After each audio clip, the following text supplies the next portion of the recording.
We're here with composer and musician Peter Bernstein talking about his life and career, and of course about his father, legendary composer Elmer Bernstein. Peter, tell us, what's your first memory about composing music, or even the moment when you realized, this is it, this is what I want to do? My first memory, well, first of all, thank you for having me. Sure. My first memory about composing music, of course, is not my memory of me composing music. It's my memory of hearing music being composed down the hall. And there were many nights when I fell asleep listening to the piano being pounded on, I guess it would be several rooms down above the garage in the house we were living in at the time. In those days, my father was a night worker. He would do his meetings, take care of whatever business needed to be taken care of during the day, and he would work late into the night on the piano in his studio, which was above the garage in the house we were living in. Sometimes in the morning, if I wasn't on my way to school, he would say, "Hey, listen to what I wrote last night," and play something for me. So it was an atmosphere that I grew up in, where there was constantly music being written and played. Okay, that's great. As for myself, I didn't have that moment. Mm-hmm. I growing up in the way that I did, I just felt that I was that moment. I never really considered seriously doing anything else. Amongst the many things I've done in music, but there was never anything else that was on the horizon for me. Okay, it wasn't a life choice; it was your life, right? Okay. Pretty much. Okay, great. Before being composer and orchestrator, you had an intense career as rock and roll bass player. Do you miss those days? Have you ever thought about coming back, or are they long gone?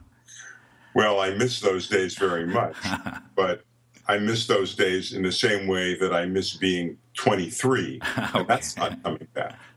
So they were great. They were appropriate for their time in my life. If there was a way they could come back that was appropriate for this time in my life, I would definitely do it. But I certainly couldn't do it like I did then. I wouldn't last a week. Okay, but it's still an open door, isn't it? Well, if there was an opportunity, I would take it. I was pretty good after a while, and it was great. But on the other hand, a lot of it was a bunch of guys in their young 20s having the kind of fun that guys in their young 20s have, and I certainly can't do that anymore. It was a different kind of fun. I mean, really, in comparison with movie music, or is the same experience from a different perspective? Well, at its core, making music is always the same. Mm-hmm. We're always looking for a creative spark and an impulse, and the joy of creating it, and that's why you're there. So in that case, they're definitely the same. They're exactly the same.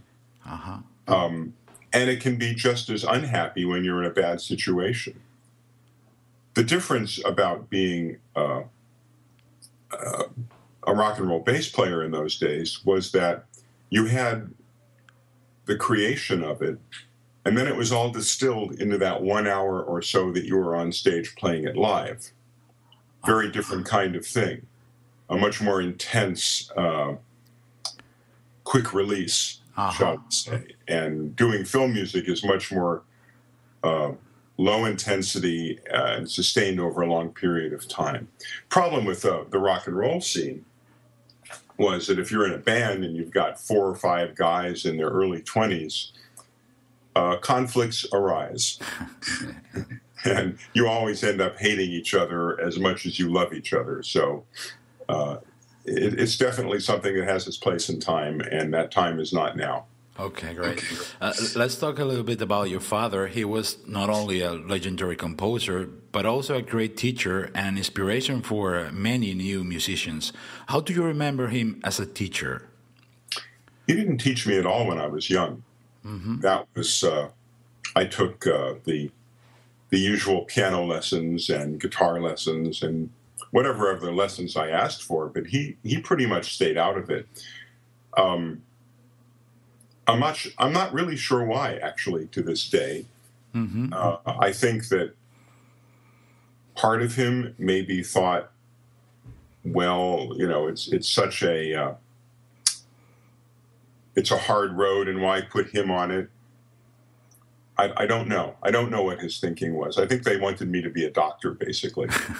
But eventually, I picked up a bass guitar. Uh-huh. One thing to understand was that I turned 13 in 1964, which was the Beatles' year. Uh-huh.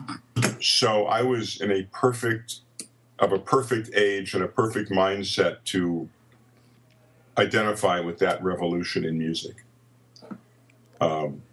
That's the year I picked up a bass guitar, and I would come home from school, play it, learn it on my own. Mm-hmm. My father, as a teacher, didn't come into the picture until probably when I was maybe 20, and I had this lunch with both my parents, and I said, I'm going to be a musician. Wow. Which I don't know how they felt about it. I'm sure on one level they were very happy with it. On another level they were going, damn, I wish he was a doctor. But in any event, he gave me one piece of advice.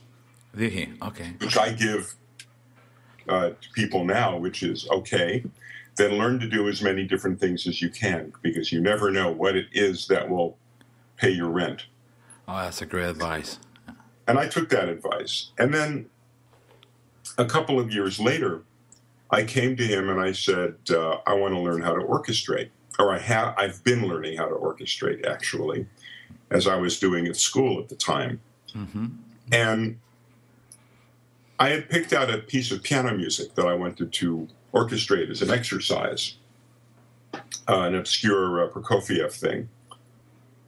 And he said, well, great, why don't you do it and bring it to me and we'll look at it. So I did one or two pieces. I brought it to him. He looked at it, decided that I actually might know what I was doing.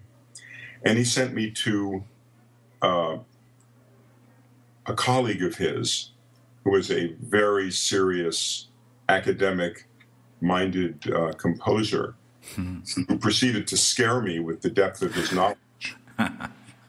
And I realized, in that was my realization of, oh, I see, I really have to know what I'm doing. I can't just play with it. And I studied with that person and various other people for a while. Mm-hmm. And as time progressed, my father would give me a piece of film music to orchestrate. Mm-hmm. And maybe, one piece in a recording session, something very simple that I would be okay with. And in that process, over a few months, I became comfortable with it. And I eventually moved into the role of the junior orchestrator on his team. He was an interesting combination of very patient, very, easygoing with what he gave me to orchestrate. He gave me actually important pieces and films to work on, with always having the possibility that I'd put him on the spot by messing it up so badly they couldn't record it and would have to put it aside for the day, which I didn't do. But he didn't know that was going to happen at the time, but he was so confident in his own ability to fix any mistakes during a recording session that he was okay. And I made a few mistakes, and he did fix them in recording sessions. In those days, I was playing bass in recording sessions, as well as orchestrating once in a while. And I remember every time one of my pieces would come up, I'd crouch down beneath my little stand, hoping that I didn't mess it up. And occasionally there'd be this horrible, glaring mistake that I'd make, and he'd look at me over the podium and raise an eyebrow, and then he would fix it. So that went on for maybe a year. And by that time, I was comfortable. So I can't say it was a whole lot of teaching, but it was a whole lot of opportunity where I had to learn myself, because if I didn't, there'd be big trouble. So in that way, he was very understanding and welcoming. I think Bear will tell you the same story. I think Bear will tell you, in fact, there are several people who will tell you the same story of suddenly being given this responsibility that they didn't actually think they were prepared for, and going, whoa, okay, I guess I better get it together here. Bear will tell you that. David Spear will tell you that. Pat Russ will tell you that. Okay. All orchestrators who were in roughly the same position I was before them. Did your professional relationship, because you work with your father in several projects, mostly as an orchestrator, did the relationship, the working relationship, changed through the years, or it was pretty much the same like you described right now? No, it changed a lot. I just looked at this over 17 years. We had 5 shared screen credits of various sorts, and this is after I started orchestrating. So it changed from being the junior orchestrator in like 1974 to, I believe it was 98, when he was doing Wild Wild West. Oh yes. And I had a very, very busy year, and he called me and said, "Hey, I need help. I can't make their schedule." They were re-editing the film constantly, and he was, kind of an old school guy. He didn't have a shop full of ghostwriters or got people on computers and orchestrators and like that. He had a pencil, he had a paper, he had his piano, and he had his faith in his ability to get it done. In this case, the schedule was impossible. So he called me. I ended up writing a good deal of that score, mostly because of re-editing in the film. I think he had written it once, and the nature of the film changed, and then there was very little time to get it done again. So that was the other side of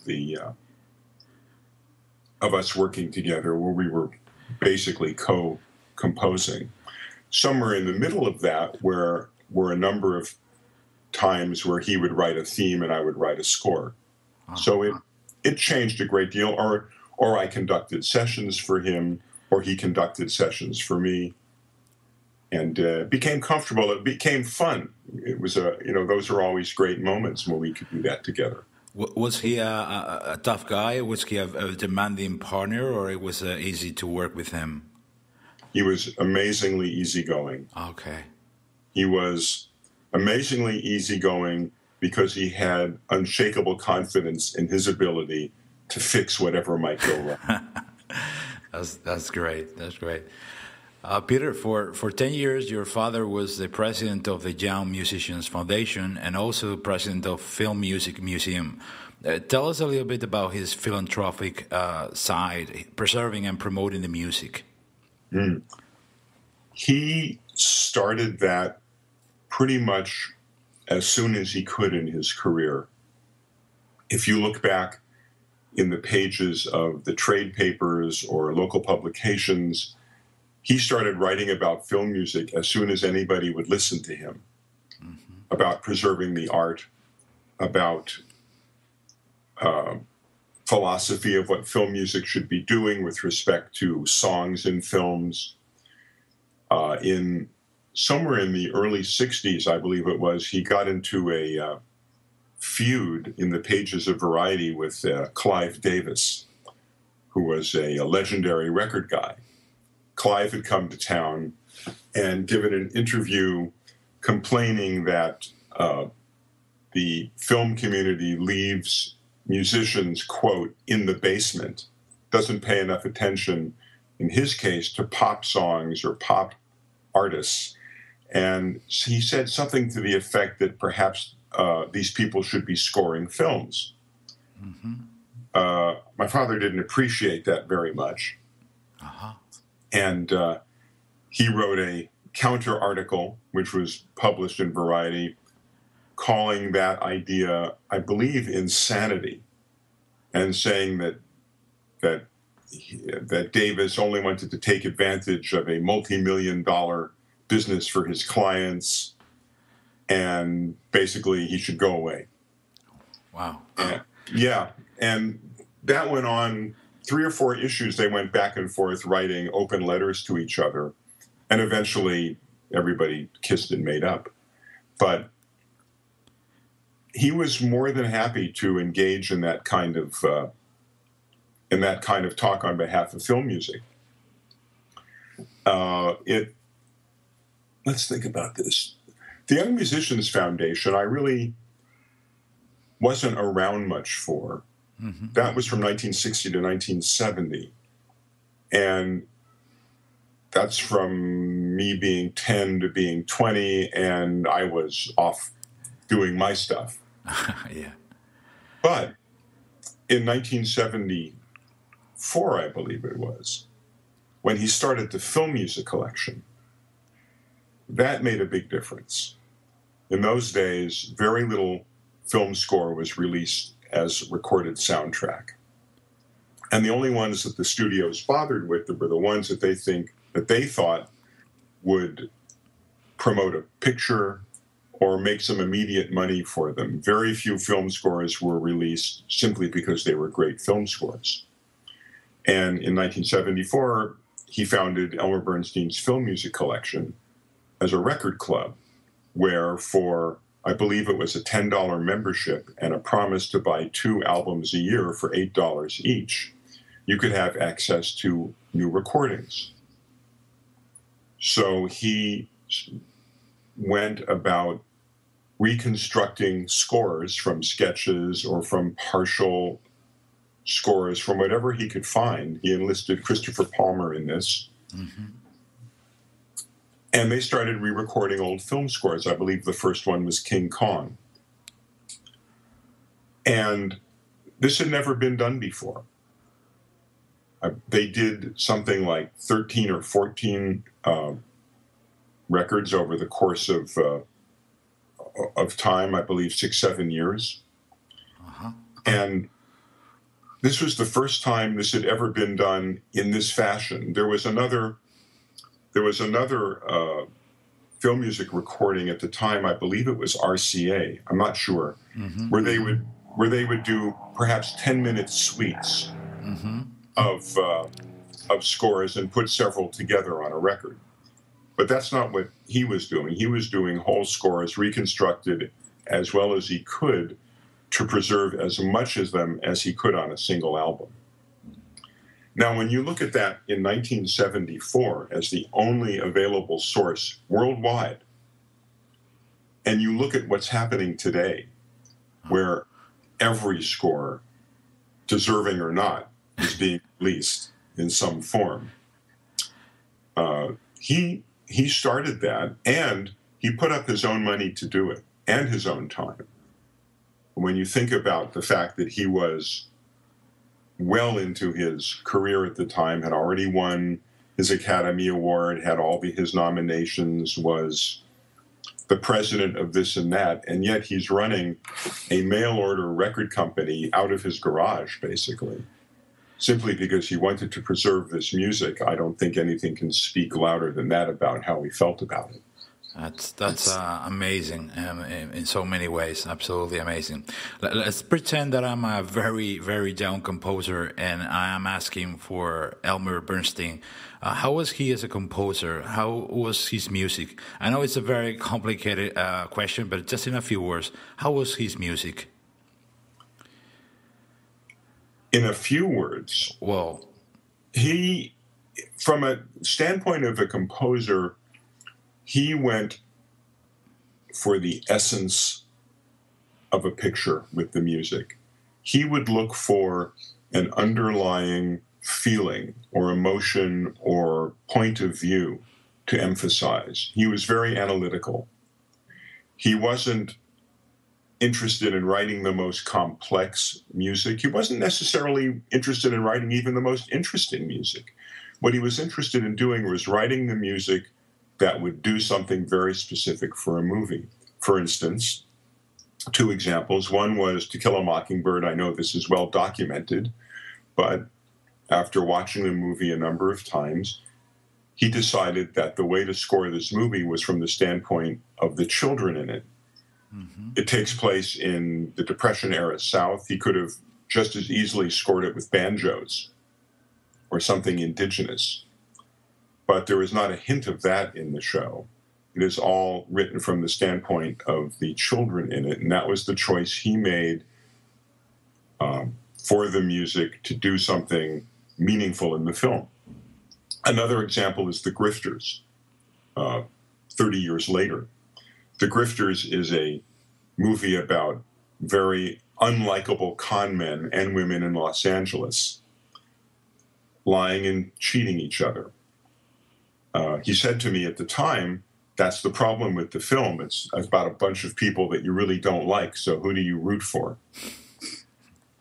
What he did in his mind is he cast it as a fable accompanied by a street band, almost a bit of street theater with a band playing. So he wrote something very much like a Kurt Weill score, parts of it for it. And it cast it in an entirely different light. The music said, no, these aren't a bunch of horrible people cheating each other. This is a story that takes place in the environment of a fable.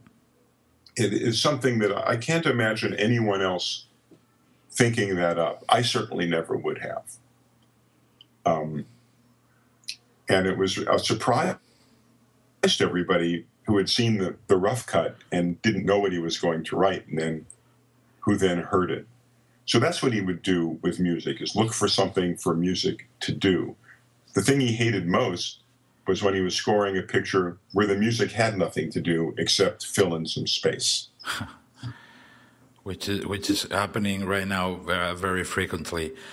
Looking at the current music scene right now, what do you think about the new models and new musical patterns of the last years?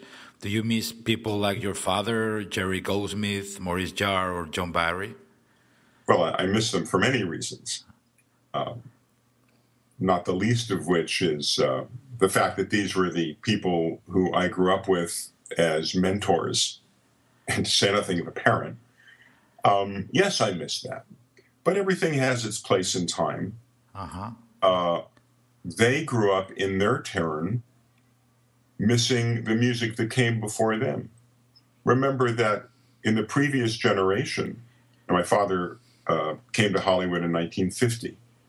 In the previous generation, composers were hired by studios, were under contract to a studio. So if you were working for MGM, you would get in the car and report to work at MGM every day at whatever time, and you would do your work and you would go home. There was never any worry about having to get a project or what your agent was doing or the kind of competition or pressures that people suddenly had when he showed up and the studio system broke down and everybody was on their own, represented by agents. And in the time before his time, there was a certain collegiality and camaraderie amongst the people hired at the studio, the composers, the orchestrators, the copyists, the entire music departments, that suddenly didn't exist. It was there for a while, through the 50s and 60s, but by the time the 70s rolled around and there was yet another generation who didn't grow up with that in their background, things had changed. So everybody misses, to a certain extent, the generation that came before them. I think film music went through a pretty bad period a few years ago, but it seems to be changing lately. I see a lot more, or rather, I hear a lot more big scores. I hear a lot more interesting scores, I think, in the last 10 years than the 10 years before that. So, yes, it's different, but I can't say as I'm that disappointed. Uh-huh. That's great. Well, that's all. We don't have more time. We just want to thank you very, very much for your time and kindness, Peter. We really, really appreciate it. I'm very happy to be here. Thank you. Bye-bye.